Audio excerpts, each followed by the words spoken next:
All right, guys, we have already seen Regulation 6, Regulation 32. We did talk about the eligibility criteria for the IPOs in India. We did talk about the allocation which has to be done according to Regulation 32.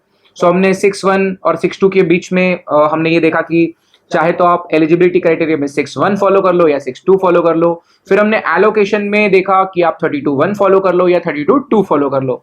Now we are looking forward for regulation 33 और regulation 33 32 के बाद line से ही आपको पढ़ना चाहिए।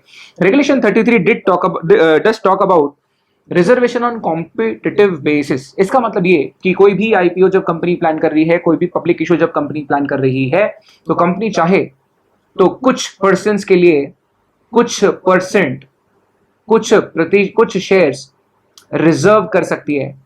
Please understand, अगर हिंदुस्तान में कोई भी कंपनी आईपीओ लेकर आना चाह रही है तो सेबी के आईसीडीआर रेगुलेशन 33 के तहत कंपनी चाहे तो कुछ हिस्सा, कुछ पोर्शन, कुछ शेयर्स एम्प्लॉइज या शेयर होल्डर्स के लिए रिजर्व किया जा सकता है, रिजर्व रखा जा सकता है। मोर सो उसमें भी एक बहुत ही खास बात है जो मैं हाईलाइट करके बोलना चाहूंगा, out of the issue size. मेरे कहने का मतलब ये कि जो टोटल इशू साइज है वो टोटल इशू साइज के अलावा आप चाहो तो एम्प्लॉइज और शेयर होल्डर्स के लिए कुछ परसेंट शेयर्स रिजर्व कर सकते हो। तो जो पब्लिक इशू आ रहा होगा, वो जो पब्लिक कैटेगरी के लिए हमने देखा, आरआईआई के लिए, एनआईआई के लिए और क्यूआईपी के लिए, वो तो 35, 15 और 50 या फिर 10, 15 और 75 वो तो रहेगा, इंटैक्ट है, 32 बराबर है। उसके अलावा कोई कंपनी चाहे तो एडिशनली इंप्लॉइज या शेयर होल्डर्स के लिए भी रिजर्व्ड पोर्शन का रिजर्व करके कुछ शेयर्स दे सकती है।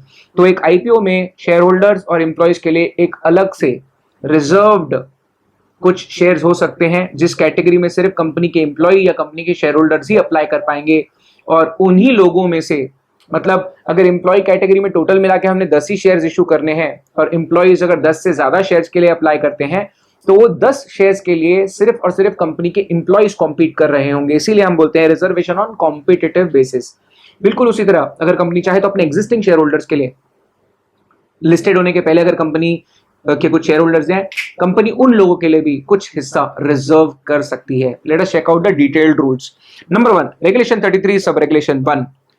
थोड़ा फोकस करिए, मैं चाहता हूं कि यहां पे हम लोग बहुत ही टाइट रहे रेगुलेशंस में। इशूअर में, this is not issue, this is issuer, please note. So issuer में make reservations on competitive basis out of the issue size excluding the promoters contribution. तो प्रमोटर कॉन्ट्रीब्यूशन अलग, इशू साइज अलग। उसके अलावा हम employees और share holders के लिए कुछ शेयर्स रिजर्व कर सकते हैं, जो आईपीओ में सिर्फ एम्प्लॉइज को ही हम देंगे, या हम सिर्फ शेयर होल्डर्स को ही देंगे। ये पोर्शन खत्म होने के बाद मैं आपको वेबसाइट भी दिखाऊंगा। अभी जैसे थोड़े दिन पहले तो नहीं, 1-2 महीना पहले बारबेक्यू नेशन का इंडिया में आईपीओ आया था, अनुपम रसायन जैसी कंपनीज का आईपीओ आया था। अगर आप बहुत ध्यान से देखेंगे तो दोनों ही कंपनीज में जब आईपीओ में एलोकेशन हुआ तो इन्होंने एम्प्लॉइज के लिए कुछ शेयर्स रिजर्व रखे थे। मेरा ख्याल है 2017 की बात है, मैं क्लास में पढ़ाता था, जब फिजिकल क्लास हो रही होती थी, तो स्टेट बैंक ऑफ इंडिया की जो एसबीआई कार्ड्स है उसका इशू आया था, तो उसमें एम्प्लॉइज के लिए रिजर्वेशन था। अभी ग्लेनमार्क का आ रहा है तो उसके एग्जिस्टिंग शेयर होल्डर्स के लिए भी रिजर्वेशन रखी गई है। मैं आपको बस इतना बताना चाहता हूँ कि कोई भी आईपीओ में कंपनी चाहे तो एम्प्लॉइज के लिए, शेयर होल्डर्स के लिए कुछ शेयर्स अलग से रिजर्व कर सकती है, जिन शेयर्स के लिए उन कंपनी के एम्प्लॉइज ही अप्लाई करेंगे, उन कंपनी के शेयर होल्डर्स ही अप्लाई करेंगे, और उन्हीं में से उन्हीं की बिड्स एक दूसरे से कॉम्पीट करेगी और एम्प्लॉय कैटेगरी के शेयर कंपनी के एम्प्लॉइज को ही मिलेंगे, शेयर होल्डर कैटेगरी के शेयर कंपनी के शेयर होल्डर को ही मिलेंगे। इसमें थोड़ी सी डिटेलिंग ये है कि जब हम लोग शेयर होल्डर्स की बात करते हैं तो जो कंपनी का आईपीओ आ रहा है उसके शेयर होल्डर्स को तो हम देंगे ही देंगे, साथ ही साथ उस कंपनी की अगर लिस्टेड सब्सिडरीज हुई, अगर कोई कंपनी है जिसके शेयर होल्डर्स के लिए रिजर्वेशन की बात कर रहे हैं, अगर उस कंपनी की कोई लिस्टेड सब्सिडियरीज है या लिस्टेड प्रमोटर कंपनीज है, तो लिस्टेड सब्सिडियरीज के भी शेयर होल्डर्स के लिए मौका मिलेगा। साथ ही साथ लिस्टेड प्रमोटर कंपनी के शेयर होल्डर्स को भी उस आईपीओ में रिजर्वेशन वाले जो रिजर्व्ड कैटेगरी में जो शेयर्स रखे गए होंगे उस शेयर्स के लिए अप्लाई करने का मौका मिलेगा। ठीक है, अब जैसे टीसीएस की होल्डिंग कंपनी है टाटा सन्स, तो अगर फ्यूचर में टाटा सन्स लिस्टिंग के बारे में सोचे तो टाटा सन्स अपनी लिस्टेड सब्सिडियरी जैसे कि TCS, Tata Motors, Tata steel, इनके शेयर होल्डर्स के लिए पोर्शन रिजर्व कर सकती है। और लिस्टेड प्रमोटर कंपनीज का मतलब जैसे अभी HDFC AMC, HDFC mutual fund का आईपीओ आया था 2-3 साल पहले की बात है, तो उसमें एचडीएफसी एसेट मैनेजमेंट कंपनी का आईपीओ आया था, एचडीएफसी म्यूचुअल फंड फंडामेंटली जो एसेट मैनेजमेंट कंपनी है एचडीएफसी ग्रुप की, उनका आईपीओ आया था, तो वो चाहते तो एचडीएफसी के शेयर होल्डर्स के लिए भी रिजर्वेशन रख सकते थे, क्योंकि at the end of the day HDFC housing development finance corporation जो मेन होल्डिंग कंपनी है वही स्पॉन्सर है एचडीएफसी असेट मैनेजमेंट कंपनी की। तो मैं आपको ये बताना चाहता हूं कि कंपनी चाहे तो इनिशियल पब्लिक ऑफर्स में इंप्लॉइज के लिए, कंपनी के शेयर होल्डर्स के लिए, कंपनी की लिस्टेड सब्सिडरी के शेयर होल्डर्स के लिए, कंपनी की लिस्टेड प्रमोटर कंपनी के शेयर होल्डर्स के लिए रिजर्वेशन रख सकती है। ऑप्शन है कंपनी में, इशूअर में। 32 में जो हमने एलोकेशन पढ़ा कंपनी शैल, वो तो कंपलसरी है 32। अगर ये 33 पे हम लोग बात करें तो थोड़ा सा आपको यहां पर गौर करना पड़ेगा कि यहां पर इशूअर में, ये this is completely an option, ये एक ऑप्शन है। इशूअर चाहे तो रिजर्वेशन रख सकता है, इशूअर नहीं चाहे तो रिजर्वेशन नहीं भी रख सकता है। It is completely all right. Okay, further now let's talk about, थोड़ा डिटेलिंग करते हैं इसमें। पहली बात तो ये कि ऑप्शन है तो इशूअर चाहे तो ये कर सकता है। दूसरी बात, अगर वो इशूअर ये ऑप्शन का इस्तेमाल करता है, ये ऑप्शन को चुनता है, तो उसे कुछ कंडीशंस फॉलो करनी पड़ेगी। Let us very quickly check out what are the conditions. कौन सी कंडीशंस फॉलो करनी पड़ेगी, एक बार जल्दी से हम लोग देखना शुरू करते हैं कि अगर कोई कंपनी अपने एम्प्लॉइज, अपने शेयर होल्डर्स के लिए कुछ हिस्सा, कुछ शेयर्स रिजर्व रखती है आईपीओ में, जिस पर्टिकुलर रिजर्व कैटेगरी में, जिस पर्टिकुलर एम्प्लॉइज कैटेगरी में, जिस पर्टिकुलर शेयर होल्डर्स कैटेगरी में सिर्फ और सिर्फ कंपनी के एम्प्लॉइज, सिर्फ और सिर्फ कंपनी के शेयर होल्डर्स ही अप्लाई कर पाएंगे, तो उसे कुछ नियम फॉलो करने पड़ेंगे। There are certain conditions subject to which this option can be given to the existing employees, to the existing shareholders. What are those conditions? Number 1, listen to me very carefully. जो employees के लिए reservation होगा, employees के लिए reservation होगा, वो maximum कितना हो सकता है, बहुत ध्यान से देखना पड़ेगा। दोनों में ही जो मैक्सिमम लिमिट है वो बिल्कुल डिफरेंट है। देखने में कई बार 5%, 10% लगता है, अरे इसमें 5%, इसमें 10%, बिल्कुल ऐसा नहीं करना है। बहुत ध्यान दीजिए, हम लोग सेबी रेगुलेशंस पढ़ रहे हैं। मैंने आपको पहले बोला सिक्योरिटीज लॉस में बहुत टाइट रहना पड़ता, एक भी बात इधर उधर नहीं कर सकते आप। तो यहां पे थोड़ा फोकस करिए। रिजर्वेशन फॉर एम्प्लॉइज की अगर हम बात करें, तो रिजर्वेशन ऑफ एम्प्लॉइज की अगर हम बात करें तो यहां maximum 5% of post issue capital, मतलब कंपनी के आईपीओ आने के पहले भी कंपनी का कोई शेयर कैपिटल था, कंपनी का आईपीओ आएगा उसके बाद और हम लोग कैपिटल बढ़ा रहे हैं, तो पहले का कैपिटल, अभी का कैपिटल, दोनों मिला के जो टोटल होगा उसका 5% अलॉट किया जा सकता है कंपनी के एम्प्लॉइज को। अगर कंपनी का इशू, आईपीओ आने के पहले कंपनी का जो कैपिटल था वो 100 करोड़ था और अभी मैं और 100 करोड़ रुपए का आईपीओ लेके आ रहा हूं, मान लो कंपनी के पहले 100 करोड़ शेयर्स थे और 100 करोड़ शेयर्स हम लोग फ्रेश इशू करके आईपीओ लेकर आ रहे हैं, तो दोनों मिला के 200 करोड़ हो गया। वो 200 करोड़ का मैक्सिमम कितना रिजर्व कर सकते हैं, 5%। जिंदाबाद। So that is the maximum limit, more than that नहीं किया जा सकता, उससे ज्यादा की लिमिट नहीं दी जा सकती। अब ये हमने बात की कि कंपनी मैक्सिमम इंप्लॉइज के लिए कितना रिजर्वेशन कर सकती है। अब मैं बोल रहा हूं कि एक एक एम्प्लॉय मैक्सिमम कितने के लिए अप्लाई कर पाएगा। द आंसर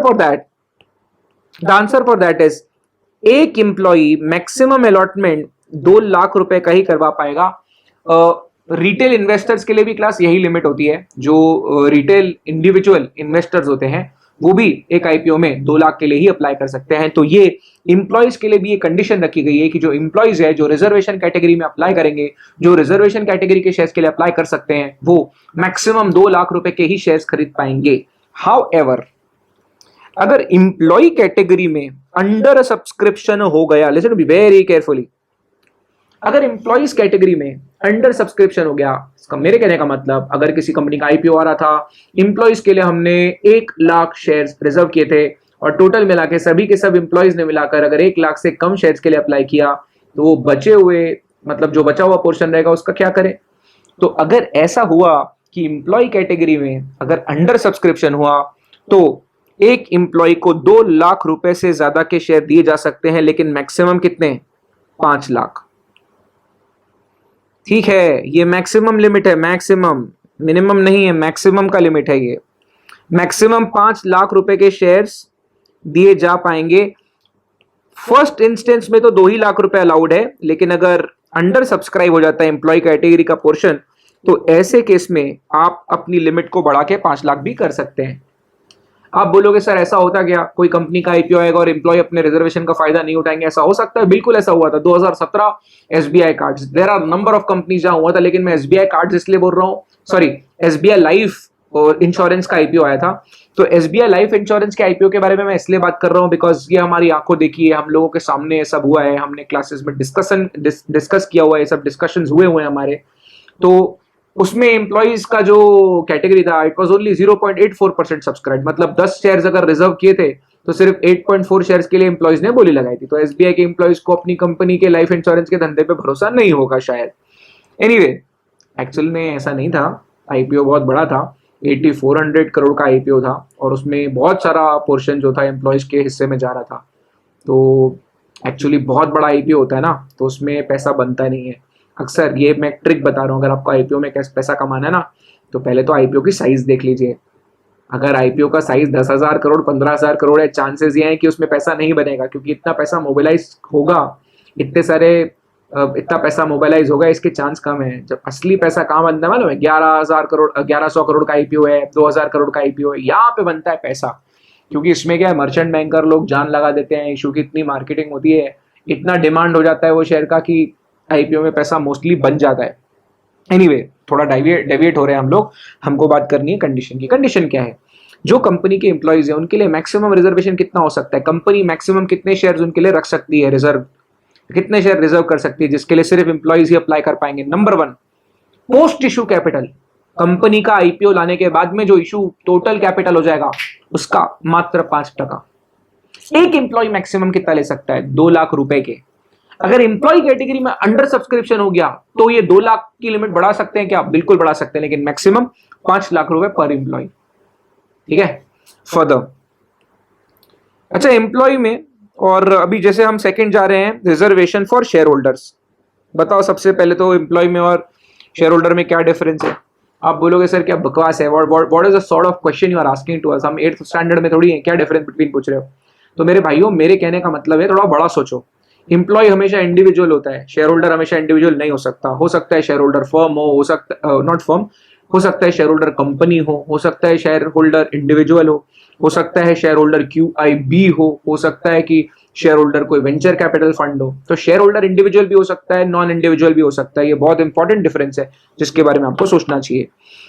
अब शेयर होल्डर्स के लिए कितना रिजर्वेशन रखा जा सकता है? अगर हम शेयर होल्डर्स की बात करें तो maximum 10% of the issue size. अगर मेरा करंट आईपीओ, मैं आज की डेट में अगर टोटल मिला के 100 करोड़ रुपए के शेयर इशू कर रहा हूं तो उसका 10%। अगर मैं टोटल 100 करोड़ शेयर इशू कर रहा हूं तो 100 करोड़ शेयर्स का 10% मैक्सिमम मैं शेयर होल्डर्स के लिए रिजर्व कर सकता हूं, है ना। इंप्लॉइज के लिए जो पहले का कैपिटल था और जो अब कैपिटल मैं रेज कर रहा हूं, वो दोनों मिला के post issue capital, total post issue capital जितना है उसका 5%।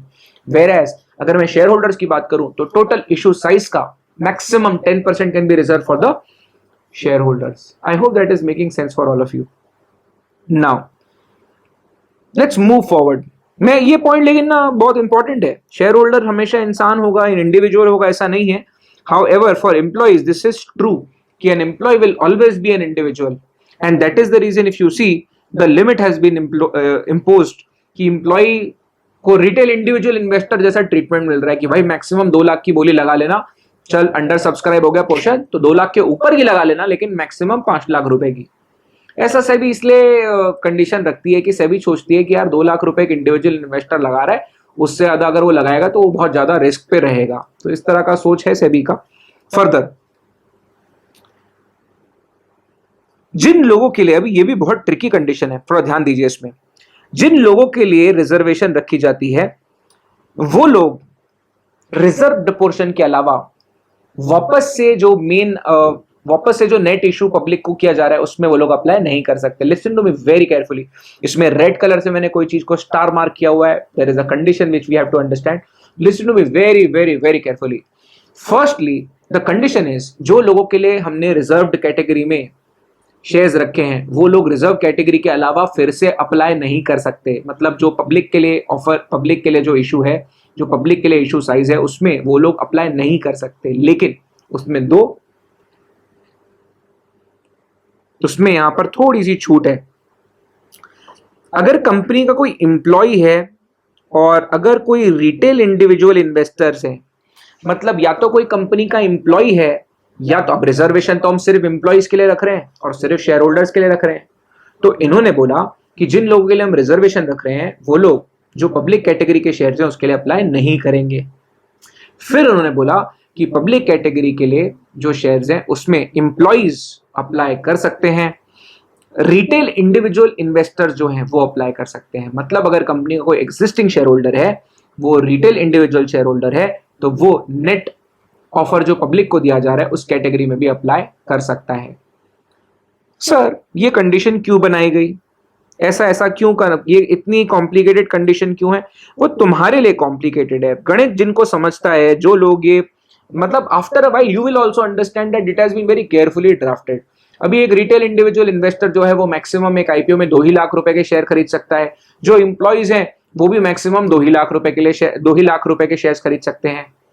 तो अगर तुमने रिजर्व कैटेगरी वाले शेयर्स भी उठाए और फिर तुम वापस से अगर पब्लिक कैटेगरी के शेयर्स के लिए भी अप्लाई करते हो तो तुम्हारी ओवरऑल लिमिट तो 2 ही लाख रुपए की है, और एम्प्लॉय हो तो चल अंडर सब्सक्राइब हो गए तो 5 ही लाख की लिमिट है।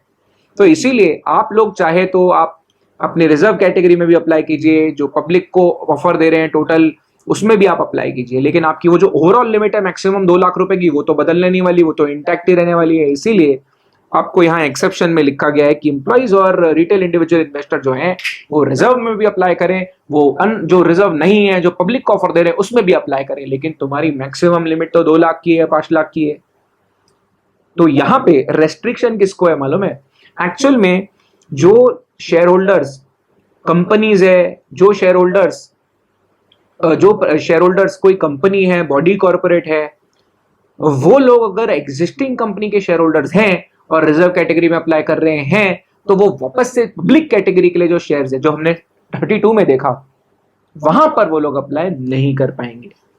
फर्दर अभी ये बहुत बेसिक कोई क्वेश्चन आते हैं, मैं I am missing my some past batch students, वो हमेशा क्लास में ऐसे चिल्ला के पूछते, सर अगर मान लो सर कि अगर एम्प्लॉय कैटेगरी के लिए जो रिजर्व पोर्शन रखा अगर उसमें अंडर सब्सक्रिप्शन हो गया तो, हाँ तो अगर एम्प्लॉय कैटेगरी में अगर अंडर सब्सक्रिप्शन हो गया तो आप चाहो तो जो एम्प्लॉय कैटेगरी का अंडर सब्सक्राइब पोर्शन है वो शेयर्स आप लोग अलॉट कर सकते हो कंपनी के एग्जिस्टिंग शेयर होल्डर्स को।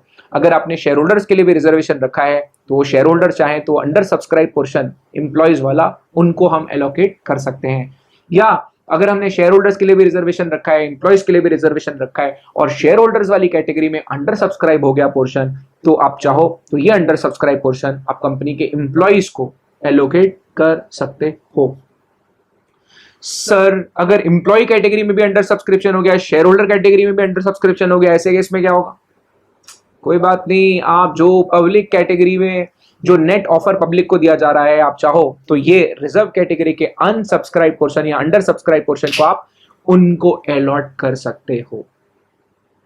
फिर पीछे से कोई ना कोई बच्चा चिल्ला के पूछता है, सर सुनो ना, एम्प्लॉय कैटेगरी में, एग्जिस्टिंग शेयर होल्डर कैटेगरी में तो ओवर सब्सक्राइब हो गया, लेकिन जो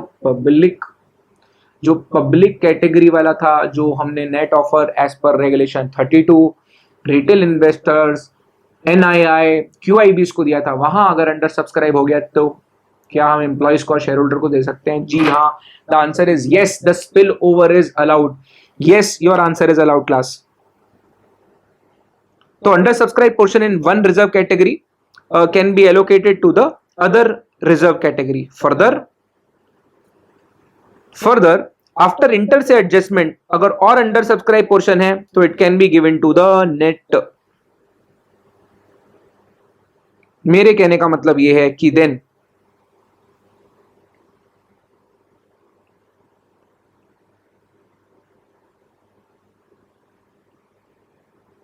it can be given to the public category. Net को यहां पर हम लोग पब्लिक कैटेगरी ही कर देते हैं, नेट पब्लिक ऑफर।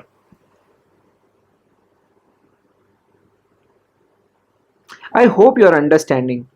तो अनरिजर्व पोर्शन है, तो वो जो अनरिजर्व पोर्शन है you can actually allot the जो रिजर्व्ड कैटेगरी के निवेशक थे वहां अंडर सब्सक्राइब हो गया है, पब्लिक को दे सकते हो। पब्लिक में अंडर सब्सक्राइब हो गया है, आप रिजर्व कैटेगरी वालों को दे सकते हो।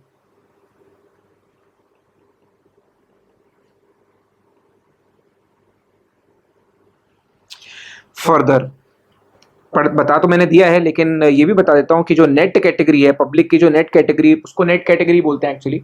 तो जो हमारा नेट ऑफर पब्लिक को जा रहा है 32 के हिसाब से, अगर वहां अंडर सब्सक्रिप्शन आ गया कोई बात नहीं, आप लोग रिजर्व्ड कैटेगरी वालों के ऊपर स्पिल ओवर अलाउड है। मेरे कहने का मतलब, अगर पब्लिक ने कुछ पोर्शन सब्सक्राइब नहीं किया और एम्प्लॉयज और शेयर होल्डर्स में ज्यादा बोलियां लग गई है, ज्यादा लोग आकर खरीदना चाहते हैं, एम्प्लॉयज कैटेगरी में जो रिजर्व रखा गया है वहां एम्प्लॉयज ज्यादा आ रहे हैं या शेयर होल्डर ज्यादा आ रहे हैं, कोई बात नहीं, आप जो नेट ऑफर आपने पब्लिक को दिया वहां अगर अंडर सब्सक्राइब रह गया, आप स्पिल ओवर करके एम्प्लॉयज शेयर होल्डर्स को दे सकते हो।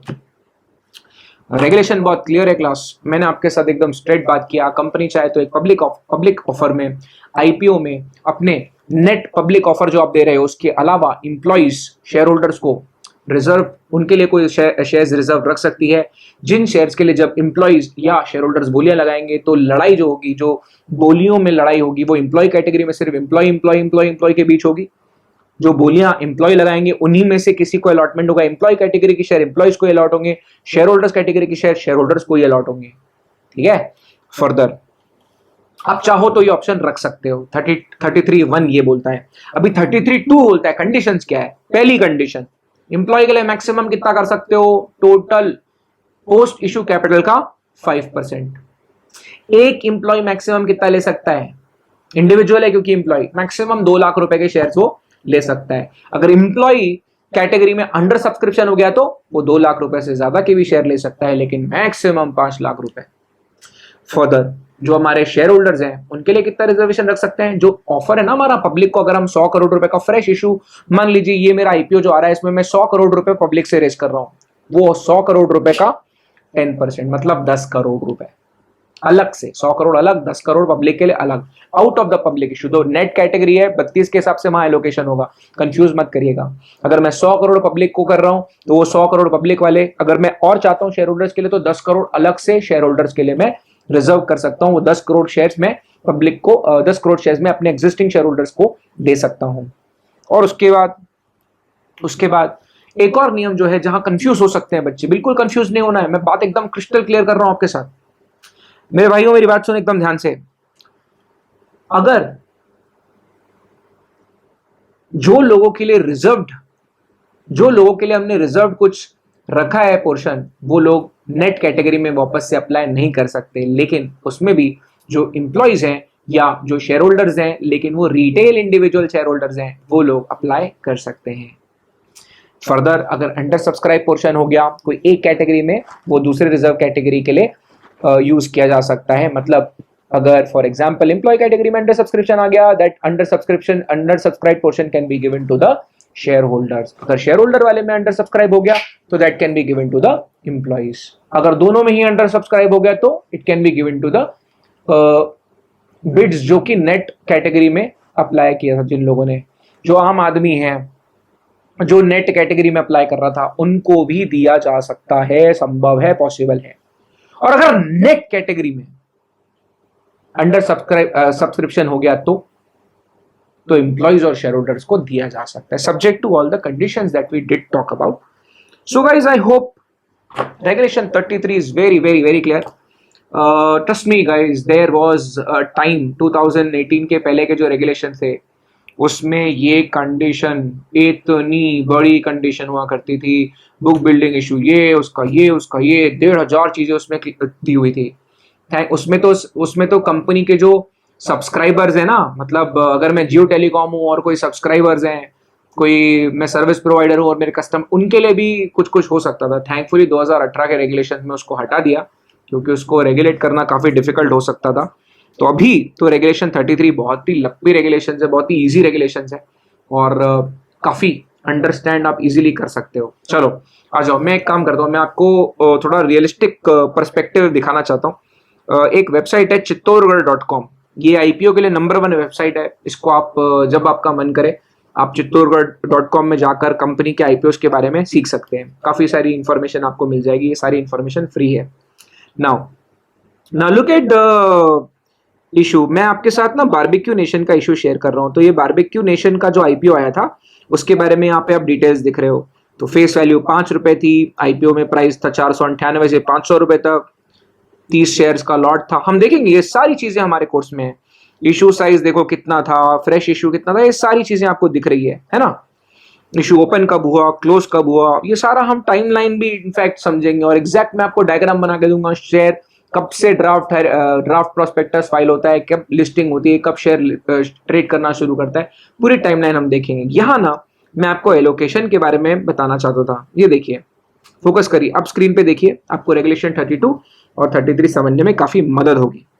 देखिए यहाँ पे क्या हुआ, इन्होंने QIB पोर्शन में भी QIBs के लिए नेचुरली 32 फॉलो करना है, तो QIBs, NIIs, retail individual investors, इनके लिए तो इन लोगों ने ऑफर रखा ही था 32 के तहत। साथ ही साथ बारबेक्यू नेशन ने अपने एग्जिस्टिंग एम्प्लॉयज के लिए भी एक कैटेगरी रखी थी जिसमें कंपनी के बारबेक्यू नेशन के एम्प्लॉयज बोलियां लगा सकते थे, तो वो एम्प्लॉयज के लिए खास तौर पर रिजर्वेशन रखी गई थी। ऐसा ही अगर मैं अनुपम रसायन भी दिखाऊं, अनुपम रसायन actually I also applied for this IPO, 555 rupees का शेयर था। Thankfully it has gone to 700 also, but I exited at 600 because IPO के समय पे तो ये शेयर प्राइस इसका ऊपर नहीं गया था, बट आफ्टर 1 month और so it went to 700 also. 30% return आ जाता अगर मैं और होल्ड करता।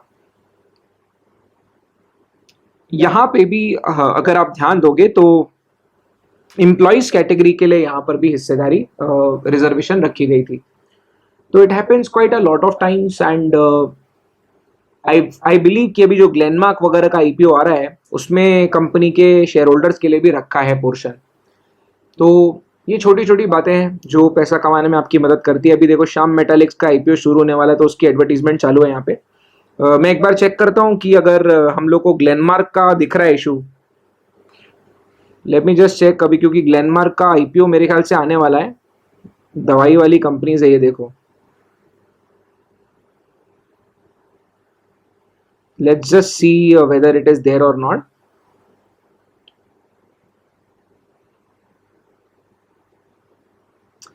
क्या इसके बारे में काफी बात होती है, चर्चा होती है, तो मैं बस इतना चाहता हूं कि आपको पता होना चाहिए। नहीं यार, this is a different question that has been asked and but yeah I can tell you that जब भी आईपीओ आता है you just have to see क्या उसकी कोई पेरेंट कंपनी है जो लिस्टेड है, क्या कोई सब्सिडियरी है जो लिस्टेड है। तो अगर रिजर्वेशन आ रहा होगा तो सेबी के साथ फाइल किए हुए ड्राफ्ट रेड हेरिंग प्रोस्पेक्टस में वो दिख जाएगा आपको। तो आप उसकी पेरेंट लिस्टेड कंपनी या फिर सब्सिडरी लिस्टेड कंपनी के शेयर्स लेके रख दीजिए और फिर जो रिजर्व्ड कैटेगरी है उसमें एज अ शेयर होल्डर आप अप्लाई कीजिए। शेयर मिलने के चांसेस ज़्यादा हैं, आईपीओ में शेयर मिलने के चांस ज़्यादा। शेयर ऊपर गया, आईपीओ के बाद लिस्टिंग हुई, लिस्टिंग गेन्स हुई अच्छी, तो कमाने के मौके ज़्यादा मिलते हैं उसमें। सो कर तो आप CS कोर्स रहे हो, लेकिन आपके पास कमाने की अपॉर्चुनिटी बहुत सारी होती है क्लास। और everything that we study here, इसको आप सही में वाकई में आप यूज़ कर सकते हैं अपने नॉलेज के लिए। अगर आप कहेंगे तो मैं आपको मेरे ऑप्शंस का एक ट्रेड दिखाता हूँ। You will have to give me 1 second because I will have to log in. तो मैं मेरे HDFC सिक्योरिटीज़ के पोर्टल पे जाता हूँ और मैं आपको थोड़ा सा दिखाता हूँ, क्योंकि बायबैक्स हम पढ़ते हैं। इनफैक्ट मेरा वीडियो भी आया था बायबैक के ऊपर और आप लोग सब ऑप्शंस को भी भली भांति जानते हैं। तो ये जो लॉज आप पढ़ रहे हैं, अगर ये लॉज भी आप पढ़ लें तो देखिए आप कितना इसमें खेल सकते हैं। ये देखिए,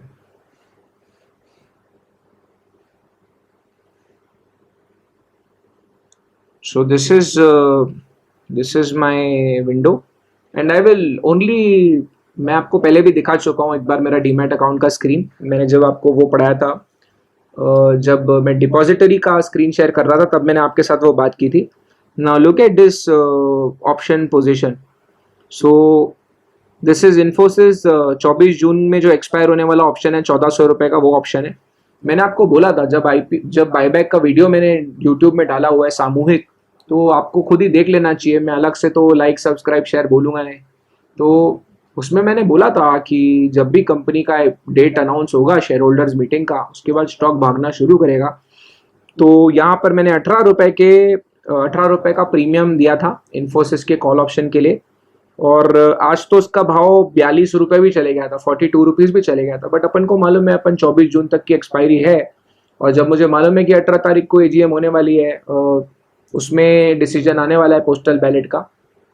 आई एम सॉरी, अभी तो जो कोविड के हिसाब से मीटिंग्स हो रही है, तो मुझे एक चीज़ मालूम है कि शेयर होल्डर्स का अप्रूवल जो है बायबैक का, वो भी आ जाएगा। और द मोमेंट अप्रूवल आएगा उसके बायबैक के नियम के हिसाब से within 7 days public announcement करके बायबैक ओपन हो जाएगा।